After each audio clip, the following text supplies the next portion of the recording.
வணக்க மக்களே, welcome to the ஃபென்சர் show. இன்னைக்கு ஷோல நம்ம பார்க்க போறது இதிரி நேரம் அப்படின்ற மலையாள மூவியோட ரிவ்யூ சன் நெக்ஸ்ட் ஓடிடி ஆப்ல அவைலபிளா இருக்கு.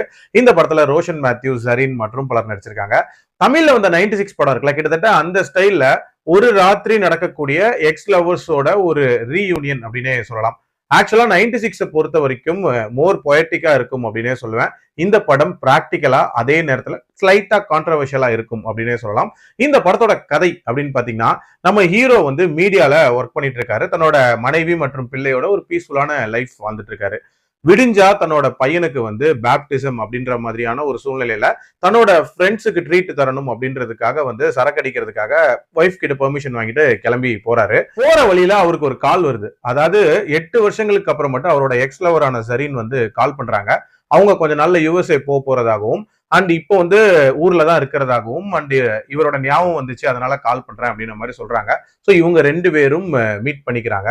ஸோ அந்த மீட்டிங்க்கு அப்புறம் மட்டும் என்னென்ன மாதிரியான சம்பவங்கள் நடக்குது, அன்னைக்கு நைட் என்னென்ன விஷயங்கள் நடக்குது, டுவர்ட்ஸ் எண்ட் என்ன ஆகுதுன்ற மாதிரி நிறைய விஷயங்களை சொல்லக்கூடிய ஒரு படம் தான் இந்த படம். எனக்கு இந்த படத்துல பிடிச்ச விஷயமே அந்த எக்ஸ் லவர்ஸோட ரீயூனியனை வந்து செட்டப் பண்ண விதம் அப்படின்னே சொல்லலாம். உண்மையிலே பயங்கர இன்ட்ரெஸ்டிங்கா பண்ணியிருந்தாங்க.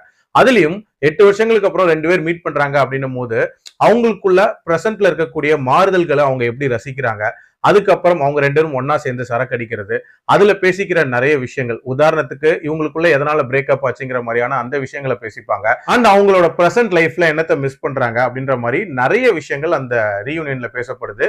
அண்ட் முக்கியமா இந்த 2 பேரோட கெமிஸ்ட்ரி அப்படின்றது இந்த படத்துல டாப் நாச்சா இருந்துச்சு அப்படின்னே சொல்லலாம். அடுத்து இந்த ரிலேஷன்ஷிப் எதை நோக்கி போக போகுது அப்படின்ற ஒரு எதிர்பார்ப்பை சூப்பரா பில்டப் பண்ணியிருந்தாங்க. சடனா வந்து ஒரு சின்னதா ஒரு த்ரில் மோட்குள்ள இந்த படம் வந்து அப்படியே டேர்ன் ஆகி போகும். அந்த இனிஷியல் போர்ஷன்ஸ் அப்படின்றது எல்லாமே ரொம்ப சூப்பரா எடுத்திருந்தாங்க. பட் அந்த த்ரில் மோட் இருக்குல்ல, அந்த போர்ஷன்ஸ் அப்படின்றது இன்னும் கொஞ்சம் பெட்டரா எடுத்திருக்கலாம் அப்படின்னு தான் தோணுச்சு. ஏன்னா ரொம்ப ஒரு விதமான லேக் அப்படின்றது தெரிஞ்சிச்சு. அண்ட் ஒரே இடத்துல சுத்திட்டு இருக்கிற மாதிரியான ஒரு ஃபீல் அப்படின்றதுமே இருக்குதான் செஞ்சுச்சு.